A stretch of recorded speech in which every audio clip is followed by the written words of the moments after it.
65 миллиардов рублей на строительство социальных объектов получит Дальний Восток. До 2021 года в макрорегионе построят больницы, школы, спортивные и культурные объекты. Школа в нескольких зданиях. Жителей села Чапаева Алекминского района волнует вопрос строительства нового образовательного учреждения. Пока же в приспособленных зданиях учатся дети из нескольких наслегов. Огонь донесли почти до финишной прямой. На Сахалине завершается эстафета факелоносцев зимних игр «Дети Азии».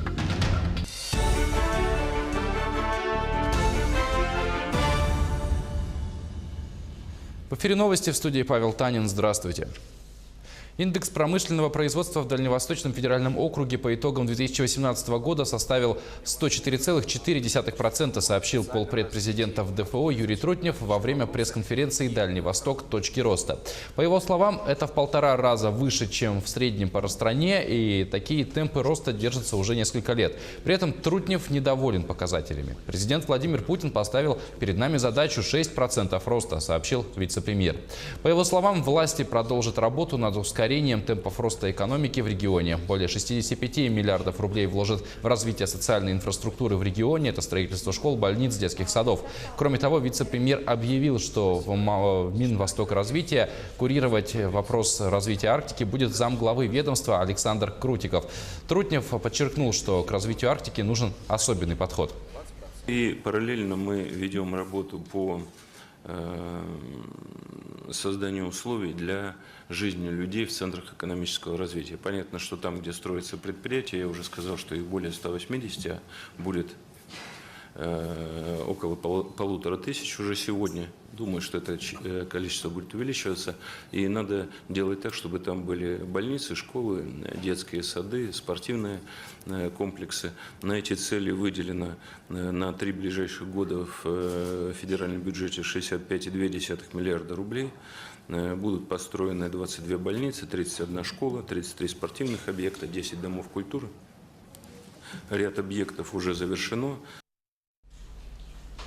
Через пару лет в Якутии могут начать испытания передвижного многофункционального комплекса жизнеобеспечения. Разработка получила название «Тундра», ее презентовали на днях в IT-парке. Это небольшой вагончик на санях, изготовленный из очень легких современных материалов. Из-за малого веса его могут возить с собой одна оленья упряжка или один снегоход.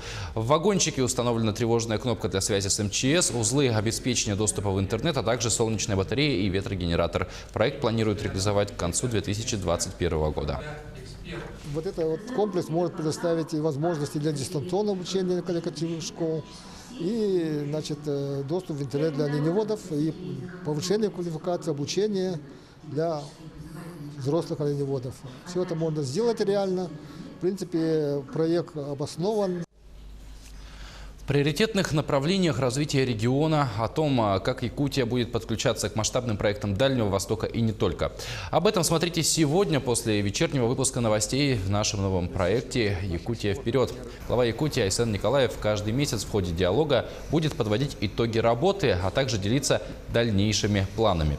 В сегодняшнем выпуске руководитель региона расскажет о том, как проходит внедрение цифровизации в Якутии, о том, в каком направлении будет развиваться Арктика, а также о том, с какими проблемами пришлось столкнуться в ходе реализации проекта «Мои идеи Дальнему Востоку». Студенты Республиканского колледжа культуры проходят практику в Емиконском районе. Что они готовят для жителей поселка Уснера и как живется и работается молодым специалистам, расскажут наши корреспонденты. Коллектив Дома культуры «Металлург» пополнился 2 новыми молодыми специалистами. Правда, всего на месяц. Ульяна и Нараяна в этом году заканчивают учебу в колледже искусств и проходят здесь преддипломную практику. Уже в прошлом году я спланировала, что приеду сюда, именно на этот ансамбль «Золотинка». А почему вы выбрали «Золотинку»? Потому что я уже давно знаю ансамбль, потому что я сама с села Тамтор, много слышала, уже была знакома с руководителями, с детьми тоже. И поэтому решилась именно сюда приехать. Встретили девушек тепло, разместили, показали Дом культуры. Мне очень здесь нравится, тут очень много учащихся, много групп с разных возрастов мы работаем, и для меня это опыт, и мне интересно работать с маленькими детьми, также и с молодежью. у всех разные интересы, разные стили танца, кто как может, мы со всеми работаем. Весь месяц девушки упорно трудились, ставили и отрабатывали танцевальные номера в коллективе народного ансамбля танца «Золотинка». Руководитель ансамбля Мадлена Николаева своими помощницами довольна. Ну, я очень довольна девочками. Они проделали очень большую работу, сделали очень много постановочной работы. Помимо этого, у них еще они преподавали класс по классике и народному станку. В предстоящие выходные в поселке пройдет отчетный концерт, на котором зрители увидят 18 новых танцевальных номеров, поставленных молодыми хореографами. Одна из девушек твердо решила после защиты диплома приехать в наш район работать. Ну что ж, будем ждать. Я уже договорилась, и меня уже здесь ждут. Светлана Поцелуева, Павел Комин, Уснера. 11-й год дети в селе Чапаево Алекминского района занимаются не в школе, а в приспособленных под это зданиях. Учебный процесс организован в одном помещении, на обед приходится идти в другое, физкультуру проводят в третьем. При этом в школе обучается порядка 90 детей не только из самого Чапаева, но и из близлежащих сел. Подробности далее. Село Чапаево – достаточно большой населенный пункт, где, как и положено, должны быть все необходимые объекты. Обязательно школа. Школа, которая имеется, но условно. Нет, конечно, уроки идут, и дети получают знания, а вот самого здания чапаевцы ждут порядка 10 лет. К слову, в этой школе обучаются дети не только самого села Чапаево, но и села Большая Патома Иркутской области, села Мача, села Тинное. Проживают дети в пришкольном интернате. Пришкольный интернат у нас минимум 25 детей мы можем принимать. Но так как у нас классы маленькие, тоже ограничение идет. То есть мы готовы принимать детей, но вся проблема вот в школе. В эту нашу поездку температура на улице ниже 50. Актированные дни, поэтому в классах и коридорах тишина. В обычные же дни просто не протолкнуться. Сами здания, школы, классы – это все приспособленное. В классах тесно, душно. Весной очень душно. Коридоры маленькие. Мы когда-то посчитали о том, что если все дети выйдут на перемену в коридор, то на одного ребенка будет меньше 1 метра квадратного. Приспособленные же классы, в которых сложно разместить не только положенные комплекты, но и детей. В 20 квадратов в начальной школе не посадишь больше ребятишек, чем туда вмещается. Кстати, начальная школа уже много лет гостит в здании детского садика. Условно называемая школа частью в одном здании, частью в другом, физкультура и столовая в третьем. Ситуация не изменилась, и пока нет твердой позиции, будут ли эти изменения. А между тем дети, которые пошли в 1 класс в этих зданиях, уже завершают среднее образование. Елена Фаст, Максим Копылов, Алекминск. Театр юного зрителя в Якутске представил свой проект в рамках Года театра в России. В него входит в том числе спектакль «Итык-Иве» по драматической поэме Ивана Егорова «Оборос». Главную роль исполнила заслуженная артистка Якутии Мария Данилова. В ее исполнении зрители увидели страдания матери, потерявшей 5 сыновей на фронтах войны.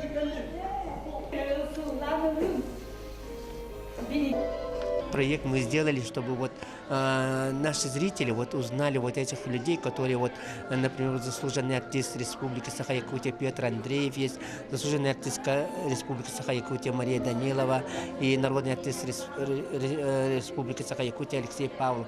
Вот эти 3 человека, вот 3 великих человека, которые вот создали вот этот театр. В России отметят День зимних видов спорта. 7 февраля – символичная дата для россиян. В 2014 году в этот день пламя Олимпийского огня озарило Сочи. Прошедшие там Олимпийские зимние игры считаются одними из самых великолепно подготовленных, зрелищных и удачных за всю историю существования мировых соревнований. Праздник же впервые отметили в 2015 году и после этого решили проводить его ежегодно в первые выходные сразу после 7 февраля. Плавающий график позволяет фанатам зимних видов спорта в полной мере погрузиться в атмосферу активного времяпровождения и безудержного веселья на свежем воздухе.